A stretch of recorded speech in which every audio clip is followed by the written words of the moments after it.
Hello welcome back to my YouTube channel. ഇതൊരു what's in my bag video ആയിട്ടാണ് ഞാൻ വന്നിട്ടുള്ളത്. എൻ്റെ കയ്യിൽ 2-3 ബാഗ്സ് ഉണ്ട്. അത് ഞാൻ മാറിയാണ് യൂസ് ചെയ്യുക. ലാസ്റ്റ് യൂസ് ചെയ്ത ബാഗും ഇത് തന്നെയാണ് കേട്ടോ.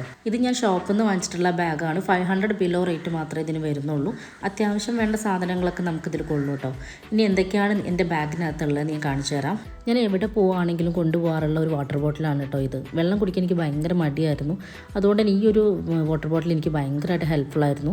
കാരണം ഇതിനകത്ത് ടൈമുണ്ട്, അതുപോലെ മെഷർമെൻറ്റ്, അതുപോലെ മോട്ടിവേഷണൽ കോഡ്സ് ഒക്കെ ഉണ്ട് കേട്ടോ. അപ്പോൾ ഇത് കാണുമ്പോൾ ഇതിൻ്റെ നല്ല കളറുമാണല്ലോ. അപ്പോൾ ഇത് കാണുന്ന സമയത്ത് നമുക്ക് കുടിക്കാനും തോന്നും. ഞാനിത് വാങ്ങിച്ചിട്ടുള്ളത് ദുബായ് മിനിസോ എന്നാണ് കേട്ടോ. പക്ഷേ നമുക്ക് ആമസോണിലും മീഷോയിലൊക്കെ ഇത് അവൈലബിൾ ആണ്. വെള്ളം കുടിക്കാൻ മടിയുള്ളവരാണെങ്കിൽ ഇത് എന്തായാലും വാങ്ങിച്ചോളൂ കേട്ടോ. കാരണം ഒരു ദിവസം നമ്മൾ എത്ര വെള്ളം കുടിച്ചു എന്നുള്ളത് നമുക്ക് ശരിക്കും മനസ്സിലാക്കാൻ പറ്റും.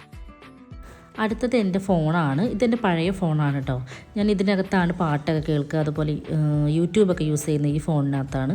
പിന്നെ ആമസോൺ, മീഷോ ഒക്കെ ഇൻസ്റ്റാൾ ചെയ്തിട്ടുള്ള ഈ ഒരു ഫോണിനകത്താണ്. അടുത്തത് സ്ഥിരമായിട്ട് എൻ്റെ കയ്യിലുണ്ടാവുന്നത് ഒരു ബോഡി ലോഷനാണ്. ഇത് ബാത്ത് ആൻഡ് ബോഡിയുടെ ലൈഫ് ഓഫ് ദ പാർട്ടി എന്ന് പറഞ്ഞിട്ടുള്ള ഒരു ബോഡി ലോഷനാണ് കേട്ടോ. നല്ല സ്മെല്ലാണ്. ഇതിൻ്റെ മുന്നേ ഞാൻ ഉപയോഗിച്ചിട്ടുണ്ടായിരുന്നത് 1000 വിഷസ് എന്ന് പറഞ്ഞിട്ടുള്ള ഒരു ബോഡി ലോഷനായിരുന്നു. അതും നല്ലതായിരുന്നു കേട്ടോ. അടുത്തത് ഒരു മിനി ഫാനാണ് കേട്ടോ. ഇത് സമ്മർ സീസണിൽ എനിക്ക് നല്ല ഉപകാരമായിരുന്നു. ദുബായ് മിനിസോ തന്നെയാണ് ഞാനിത് വാങ്ങിച്ചിട്ടുള്ളത്. ഇതും നമുക്ക് ഓൺലൈനായിട്ടൊക്കെ പർച്ചേസ് ചെയ്യാൻ പറ്റും. നെക്സ്റ്റ് എൻ്റെ എയർപോഡാണ്. അടുത്തത് എൻ്റെ മോയ്സ്ചറൈസറാണ്. പക്ഷേ ഞാനിത് അങ്ങനെ എല്ലായിടത്തേക്കും കൊണ്ടുപോകാറൊന്നുമില്ല കേട്ടോ. ഇത് മാമാർത്തിൻ്റെ ടീ ട്രീ മോയ്സ്ചറൈസറാണ്. ഇത് പിമ്പിൾസ് ഒന്നും വരില്ല കേട്ടോ ഫേസിൽ.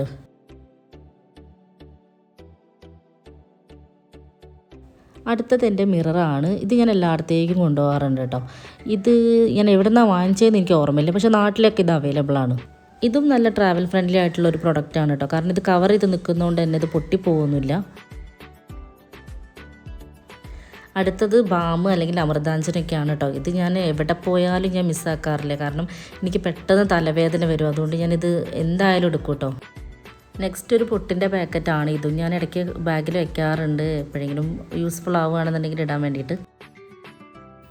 അടുത്തത് എൻ്റെ പേഴ്സാണ്. ഇത് സത്യം പറഞ്ഞാൽ കളറൊക്കെ പോയിട്ടുണ്ട് കേട്ടോ. പക്ഷേ ഞാൻ ഇത് തന്നെയാണ് യൂസ് ചെയ്യുക. ഇതിനകത്ത് കുറച്ച് ആവശ്യമില്ലാത്ത പേപ്പേഴ്സൊക്കെ ഉണ്ടാവും, പിന്നെ ഒരു ATM കാർഡ് ഉണ്ടാവും.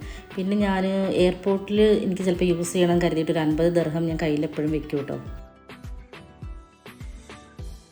പിന്നെ ഉള്ളത് ഒരു കോട്ടൺ പാഡാണ്. ഇത് ഞാൻ സ്റ്റുഡിയോന്ന് വാങ്ങിച്ചിട്ടുള്ള കേട്ടോ. ഇപ്പോൾ അടുത്ത് പോയപ്പോൾ വാങ്ങിച്ചിട്ടുള്ളതാണ്.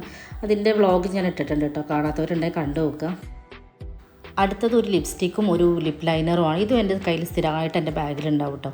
ലിപ്പ് ലൈനർ എനിക്ക് തോന്നുന്നത് സ്വിസ് ബ്യൂട്ടിയുടെ ആണ്. പിന്നെ ലിപ്സ്റ്റിക്ക് നൈക്കയുടെ മൈഥിലി എന്ന് പറഞ്ഞിട്ടുള്ള ഷെയ്ഡാണ് കേട്ടോ. 699 അങ്ങനെ എന്തോ ആണ് റേറ്റ് വരുന്നത്. നല്ല ഷെയ്ഡാണ്. നെക്സ്റ്റ് എൻ്റെ മെഡിസിനാണ് കേട്ടോ. നേസൽ സ്പ്രേ ആണ്. എനിക്ക് അലർജിയുടെ ഇഷ്യൂ ഉണ്ടായതുകൊണ്ട് ഇതും ഞാൻ സ്ഥിരമായിട്ട് എൻ്റെ കയ്യിൽ വെക്കാറുണ്ട്. അടുത്തതും എൻ്റെ മെഡിസിനാണ് കേട്ടോ. അതൊരു പെയിൻ ബാമാണ്. ഇത് ഞാൻ ചുമ്മാ കാണിച്ചു എന്നുള്ളൂ കേട്ടോ. ഞാൻ വെറുതെ എൻ്റെ കയ്യിൽ വെക്കുന്നതാണ്. എന്തെങ്കിലും കയ്യോ കാലോ എവിടെയെങ്കിലുമൊക്കെ വെച്ച് തട്ടുവാണെങ്കിൽ ജസ്റ്റ് തേക്കാൻ വേണ്ടിയിട്ട് വെക്കുന്നതാണ്. കൂടുതൽ ഉപയോഗിക്കാറില്ല. നെക്സ്റ്റ് ഒരു ഐലൈനറാണ്. ഇത് പെൻ ടൈപ്പ് ഐലൈനറാണ് കേട്ടോ. നല്ല ജെറ്റ് ബ്ലാക്ക് ഒക്കെയാണ്. പക്ഷേ എന്താ പ്രോബ്ലം എന്ന് വെച്ചാൽ ഇത് പെട്ടെന്ന് തന്നെ പരക്കും, പിന്നെ ലോങ് ലാസ്റ്റും അല്ല കേട്ടോ.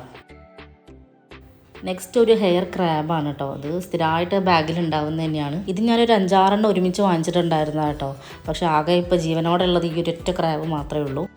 പിന്നെ ഈ ഒരു ടൈപ്പ് ക്രാബ് ഞാൻ വെക്കാറുണ്ട് കേട്ടോ. മറ്റത് പൊട്ടിക്കഴിഞ്ഞാൽ ഇത് യൂസ് ചെയ്യാമല്ലോ എന്ന് കരുതിയിട്ട് സേഫ്റ്റിക്ക് വെക്കുന്നതാണ്. അടുത്തത് എൻ്റെ ഇയർ പ്രൊട്ടക്റ്റ് ചെയ്യാൻ വേണ്ടിയിട്ട് ഞാൻ വാങ്ങിച്ചതാണ് കേട്ടോ. ഫ്ലൈറ്റിൽ കയറുന്ന സമയത്ത് നല്ല യൂസ്ഫുള്ളാണിത്. നല്ല സോഫ്റ്റ് ആയിട്ടുള്ള ക്ലോത്താണ് കേട്ടോ. അതുപോലെ തന്നെ നമുക്കിത് ഫോൾഡ് ചെയ്തിട്ട് ബാഗിൽ വെക്കാനും പറ്റും. ഇത് ഞാൻ 2 ദിവസം മുന്നേ വാങ്ങിച്ചിട്ടുള്ള ഒരു കുട്ടി പേഴ്സാണ് കേട്ടോ. ഇതിനകത്തൊന്നുമില്ല. ഇത് ഞാൻ ജസ്റ്റ് ബാഗിൽ കണ്ട സമയത്ത് നിങ്ങൾക്ക് കാണിച്ചു തന്നേ ഉള്ളൂ കേട്ടോ. ഇതിനകത്ത് നമുക്ക് ഫോണൊക്കെ ഇട്ട് വെക്കാൻ പറ്റും കേട്ടോ. അപ്പോൾ ഈ ബാഗിൽ ഇപ്പോൾ ഇത്ര സാധനങ്ങളേ ഉള്ളൂ കേട്ടോ. ചില സമയത്ത് കോമ്പ് ഉണ്ടാവാറുണ്ട്, കുട ഉണ്ടാവാറുണ്ട്, അങ്ങനെ ചെറിയ ചെറിയ സാധനങ്ങൾ ഉണ്ടാവാറുണ്ട്. അപ്പോൾ എന്തായാലും അടുത്ത വീഡിയോയിൽ കാണാം. അപ്പോൾ ഇന്നത്തെ വീഡിയോ ഞാൻ വൈൻഡപ്പ് ചെയ്യാണ്. Thanks for watching.